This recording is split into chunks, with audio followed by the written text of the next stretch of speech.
Hey Shannon, okay, real quick before I get started, I want to explain a little bit about how I do readings. It may be a little different than what you're used to. I try to intuitively read the cards, and then I one by one go over the cards with what the book says. And I haven't used this deck in a while, so I might be a little bit rusty, but I want to also explain to you that tarot can only illuminate the path that you're on. It can help you make decisions. It can help illuminate things that like, for example, shadow work or spirit guide or relationships or things to look out for energetically. So it can't predict the future. And that's what I wanted to tell you. I'm not going to do your pendulum questions right now because I felt like you didn't want me to. I kind of felt like you didn't even want me to do this reading, but I'm going to do it anyway because,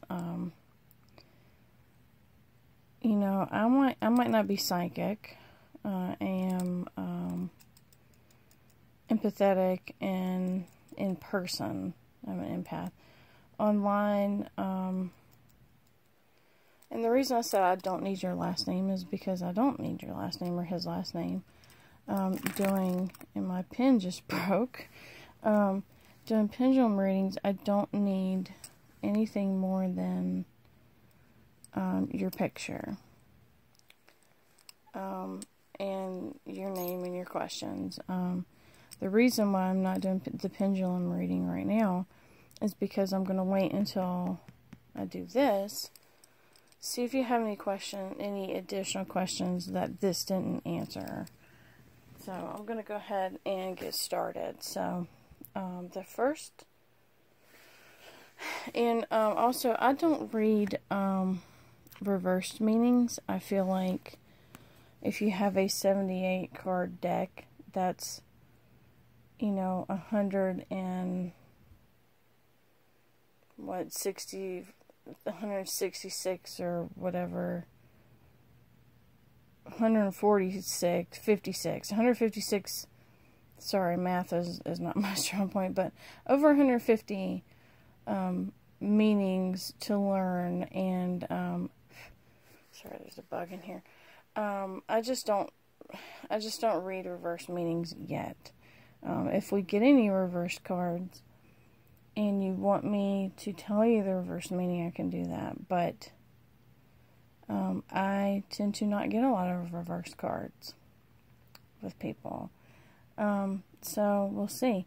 If I get them all reversed, I think it might just mean I was holding the deck upside down. I don't think reversed cards in general, I don't think they have, like some cards don't have reverse meanings, like the Wheel of the Year doesn't have a reverse meaning, you know, stuff like that. But anyway, yeah, so the first question is the true you, and so this one is the Eight of Swords, which is a blindfolded lady. And when I say intuitively read the cards, I don't mean intuitively read the meaning. I mean intuitively, what does this card tell me? And this is the true you in the relationship. The Eight of Swords, she looks like she's blindfolded. She's this beautiful being that's blindfolded and shackled. And she's got these swords around her. She doesn't know if these swords are going to attack her or not. Because, you know, some people like to be tied up sexually, and some people find it arousing, but some people would also find that very terrifying. So, she's intrigued, but she doesn't know where,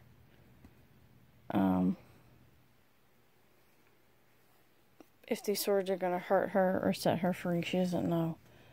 because she's blindfolded. She doesn't know the intent. This is the true them.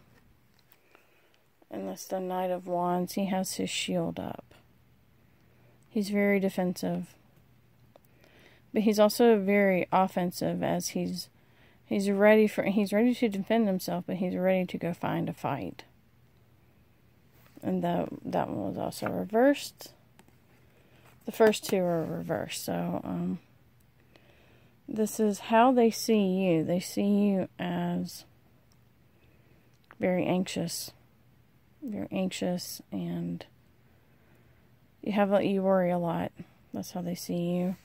And I feel like the true you and how they see you is very similar. This is how you see them. And that's the Queen of Wands. And she's standing her ground. She's not looking for a fight. She could throw that fireball at you if she wanted to. And she seems to have a storm brewing behind her, but she's standing her ground. Also, color-wise, I do sometimes, I notice repeating colors. So for you, you've got a lot of blue, purple and blue, more blue. And that would mean, like your third eye chakra. You're very,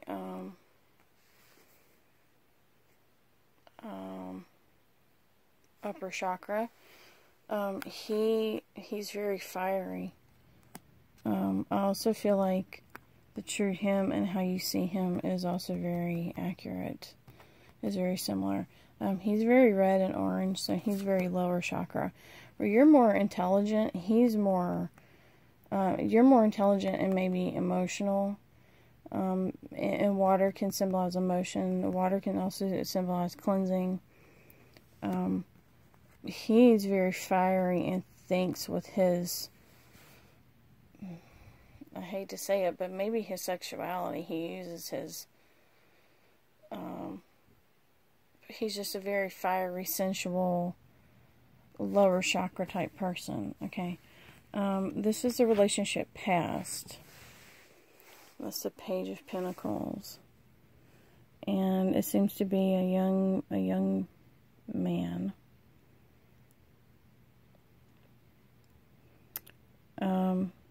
Pentacles is all about, in some decks, it symbolizes earth, the earth element. Swords would symbolize air. Let's see, cups is water, and wands is fire. So in the past, you're very grounded, but just starting out. Your relationship present is, I always get this card, when someone is working on something, they're working on perfecting it, because the spider is always working. And a spider, the really interesting thing about spiders is that they weave their web all day long, making it perfect to catch flies, and at night they take it all back up, and the next morning they weave it all again. So they're always perfecting their trap to get their next meal. So and I'm not sure if this symbolizes 8 years that you've been together. That's what I'm feeling, is 8 years maybe. But you've had a lot of time from your past to your present relationship, and you've had a lot of time to work on it and perfect it, and it's still not perfect yet. This is your relationship future, and that looks like more children are in your future. This to me seems very homey, because like the little boy, he's got a frog, and the little girl's like, she's catching a pet bunny, and there's like a cat, and all these cups are very happy, and they're all full of these beautiful flowers. And cups, like I said, can symbolize emotions. And then this is the tarot's advice on what to do. And that's justice. And, so I don't feel like you're going to be going to court. I feel like, you need more balance. You need more, he feels very fiery, and you feel very intellect driven. So, he maybe need to think less spontaneously, and you need to act more spontaneously. He needs to maybe think before he acts, and you need to act before you think. You need to learn how to balance each other in order to live in harmony, because, like I said, what I'm getting from this is you're very up in your head, and you think a lot, because in another deck I have, this girl is, she's running in a forest blindfolded. And, she doesn't know what's ahead of her. But she's blindly going on blind faith that she'll make it to her destination without one of these swords stabbing her or tripping her up. This one, pretty much always symbolizes insomnia. You've got a lot keeping you up at night.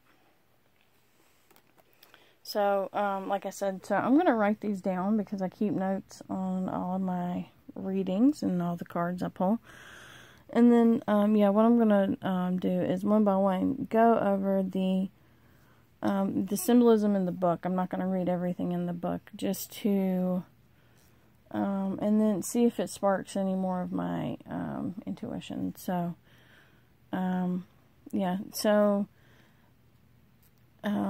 but keep in mind that the future has not been written yet. So, if you,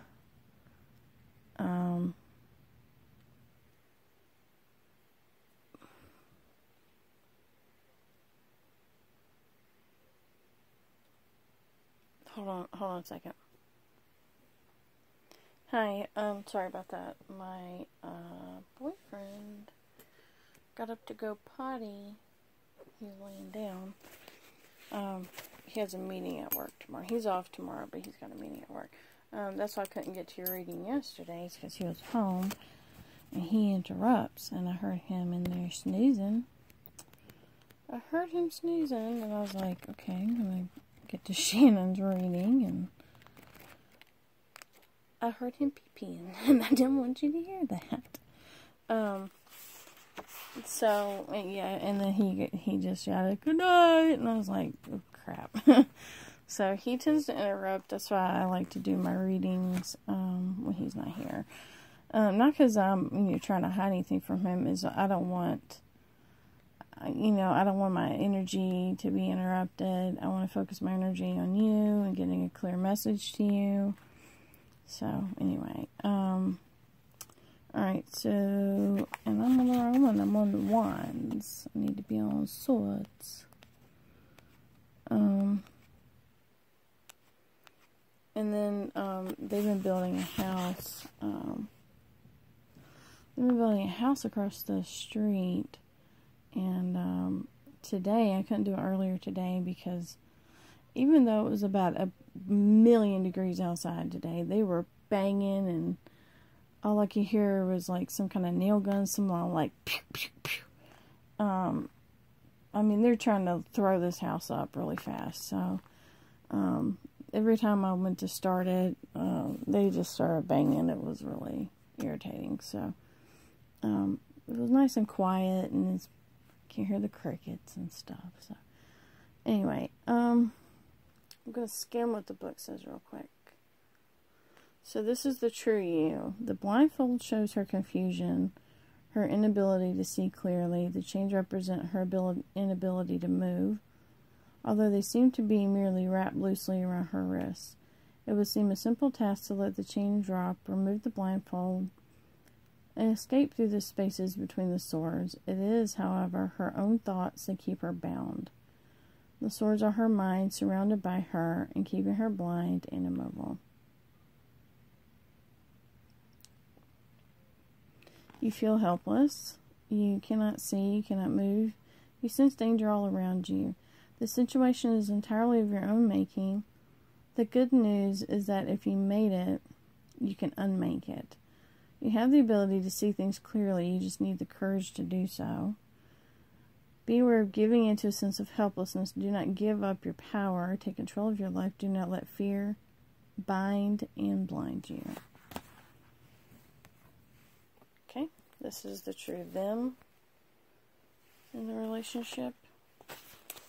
Like I said, from both of you, the true you and how they see you, I don't feel like either of you are pretending to be something you're not.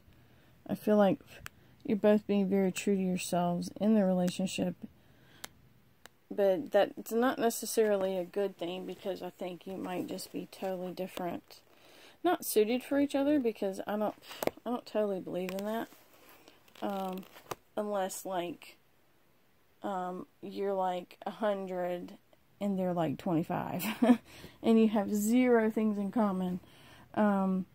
You know, I don't totally believe nobody is suited for each other. I believe anybody who cares about each other it is capable of making it work. It might hurt and it might suck and it might be hard. Like, you know, from the 1 pentacle to the 8 of pentacles, from your past to your present, I feel like you have had a lot of growing pains, and growing pains that, I feel you on that, because I've had some growing pains too, let me tell you. Okay, let me find wands in this book here. Okay, Knight. I think it might be in the back of the book. Alright, hold on a second. Okay, it says your passion is moving you ahead very quickly. Whatever you're facing, you're very excited about. You feel no fear. Although you're certainly feeling a heady adrenaline rush, you're ready for a grand adventure. If light doesn't come to you, you will go out and find it. Be aware of being reckless. Remember, fools and the Knight of Wands rush in, where angels fear to tread. Just be careful. Yeah, so I feel like he might be a little restless. Just in general, not in your relationship. Just he's a very restless individual. Like I said, he's very passionate. He's very fiery. So just look at just the tone of the true you and the true him. So your subduedness might be, you know, cooling down his fire instead of his fire firing you up. Because as you know, water cancels out fire. I'm a water sign. My partner, I believe, is an earth sign or an air. He's definitely not fire, because I've been with fire, and that was literally like oil and vinegar. It did not mix, no matter how many ways we tried. You know, so I just feel like you two have very different personalities and very different needs. Not that you don't meet each other's needs, but he just needs to be entertained, and he needs to feel that passion all the time. You're okay. I feel like you're okay being left alone to your own thoughts, because I myself have a very, like when I was younger, when I was little, and it would be like, I don't know, like my friends would be like at the park and they'd be like, come play, and I'm like, nah, I'm good. They're like, what are you doing? And I'm like, reading a book. And I'm like 5 and I'm like reading a book. And mom's like, why don't you go play with your friends? I'm like, nah, because my imaginary friends, I can entertain myself. So, you know, you've got enough going on up in your head that you're like, I gotta entertain you too. I just feel like, yeah, you just have very different personalities. Alright, let me find the swords again. I really don't know a word thing. Every book for every deck is different. I don't have a bunch of decks, but they're different enough to where I don't know where they are. Alright, hold on a second. Okay. A woman sits up in bed as if awakened, and this is how they see you. Awakened by a bad dream. She crosses her arm across her chest as if to protect her heart. As evidenced by the sword, this woman is clearly troubled by some large problems, large enough to disturb her sleep. The owl, a symbol of wisdom, is nearby, apparently ready to share his knowledge and thereby impart some comfort to the woman. As she puzzles out the problem, perhaps she will see her way clear to wisdom and truth. For now, though, she is alone and closed off. In this time of trial, she would do well to reach out and get the comfort and wisdom she needs. It seems that it is near at hand. You are agonizing over something for whatever reason. You are working through this alone, even though help is nearby. Reach out and allow someone to guide and comfort you. Beware of isolation. You may feel like you're alone, or your pride may stop you from reaching out. You're not alone, and your pride may cost you more than you know. Oh, sorry. Okay, and this is how you see them. And the queen doesn't mean you see them feminine. It's going to talk about the queen's personality. Let's see, Queen of Wands. I would normally do this at my desk, but I'm very comfortable where I am. I'm in my pajamas. A serene but alert woman guards a pillar topped with flames. She holds her wand in a calmly protective fashion in front of the pillar. She is not only ready for action, but actively scanning the horizon, seeking it out. So I feel like this was saying how he's ready for adventure. If an adventure doesn't come to him, he'll go out and find an adventure. I feel like that's saying the same exact thing for her. Your passion is quietly contained, ready to burst out at any moment, at any minute. You're seeking an outlet for your energy. This may be in the form of a new project of your own or helping someone with an exciting undertaking. You love activity for its own sake.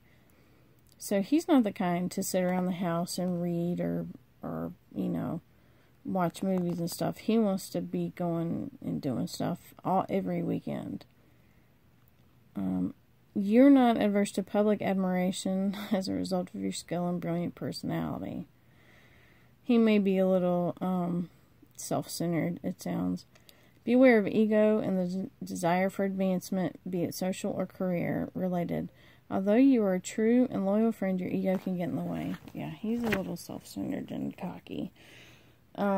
If he builds a bridge for a park or whatever, he wants his name on a plaque at that bridge. Because he'll be like, I built that with my own two hands. This is your relationship past.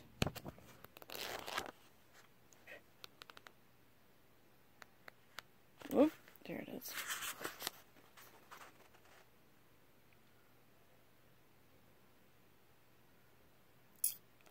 Although not adept by any means, he does not have enough experience to start playing with technique. Excuse me. So that just means you both might have been a little immature when you met. He does not carefully hold the pinnacle. Instead, he barely holds it. I kind of feel like that means the relationship, you weren't committed at first. You were just kind of seeing each other, but you weren't committed, and you weren't careful with your hearts. As if to see how little he needs to touch it, yet still keep it in place. He's definitely ready for the next level. You've been practicing something and are already quite good at it. Your studies are beginning to manifest in actual completed projects. You are ready to present your work to the outside world. Perhaps it's time to consider something more complicated and challenging. Beware of becoming careless. Although you do have skill, you lack the experience that allows one to perform almost mindlessly.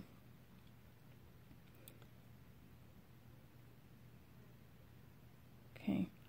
And let's talk about if it's with other cards, and we didn't get any of those cards. This is your relationship present. This is the one I wanted to focus on.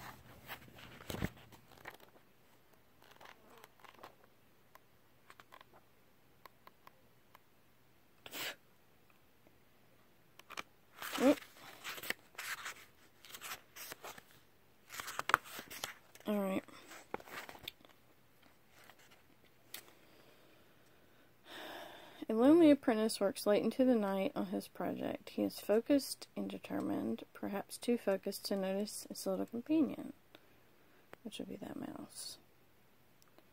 Even though he may wish to go out and enjoy himself, he is willing to forego immediate pleasure for the sake of a long-term goal. So I kind of feel like this is also saying that your partner gave up maybe some friends and some partying in order to be at home more. And he might resent you. I'm not going to say a little bit. He might resent you a lot for that. But it says,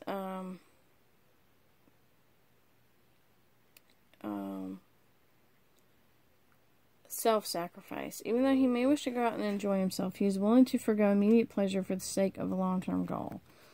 So for the sake of your relationship and maybe marriage and having a family, he sacrificed those things. Maybe, drinking and partying and, boy stuff. You're involved in... Take a moment and enjoy some pleasant companionship. Be aware of driving yourself too hard and to exclusion of all else. Even in the midst of heavy studies, a person needs a little rest and relaxation. So, I already get the sense that he gets, like I said, he gets a little, not bored of home life, but he gets restless. So if he's given up his friends and he's done nothing but stay at home and go to work to maybe like buy a house and pay for the car and whatnot, and, to get the kids clothes and shoes and, baseball games and basketball practice and whatnot, that is not his strong suit. Family life is not his strong suit. Not that he's not a good father and not a good provider. It's just he could never be a stay-at-home parent. That's just not, literally not in the cards for him. He doesn't. He feels like he would be giving up part of his, not soul, but he just feels like he would be giving up, because he likes to go out and, enjoy life, and maybe, I know a lot of people like that every single weekend, we live near a lake, so every single weekend, everybody's like, hey, you want to go out on the boat? No, I don't want to go out on your boat. Stop asking me. I don't want to. Because everybody, I can't tell you how many near drownings there have been and boat accidents because people drink and get drunk out there. This is your relationship future. Children explore colorful fantasy land. Cups filled with delightful flowers and friendly animals enchant them. The cat in the foreground represents the present, and seen behind it is the past. This memory of a happy time in the past can provide warmth, a sense of security, and inspiration to share the same benevolence. It can also create a romanticized sense of nostalgia that causes a profound sense of disappointment in a current situation. So you almost romanticize the thought of having a husband that provides and comes home, and you being like, I have a friend that's a very like Lucy, very 1950s, let me put my face on before my husband gets home and do my hair before my husband gets home, and darling, dinner's on the table. You kind of want that Leave It to Beaver, white picket fence, border collie under the desk type, you want that very simple life, and you're almost romanticize that what could have been, and that's what you're questioning now. You find yourself faced with a memory. Consider it careful, as memories can be tricky, altered by time and distance, and even current desires. Make sure that whatever role it plays is shaping your current actions and balanced by logic and reality. Beware of letting your past or your ideas of the past control you. So I don't think this is saying necessarily this is your relationship future. I think it's saying in the future, you're going to have to decide whether to look forward or keep looking back. Because I know, for some reason, every year around this time of year, I think about, and I graduated high school a very long time ago, and I just think about like my high school friends and what are they doing now, and and I eventually I stopped thinking about that so much, but every now and then I'm like, what's everybody doing? And a lot of people feel like they peaked in high school. I feel like high school was good, but I don't romanticize it. So, don't so much romanticize the past, because you never know what's ahead of you. You have no idea. It could be something wonderful and beautiful. You just don't know until you look ahead and see what's ahead of you. And, I know that's difficult, especially when there's a child involved. My parents got divorced when I was very young. And I know they tried to make it work, because nobody wants to give up on your child's parent. Nobody. Let's see. And this is the Tarots of Ice. This is 11.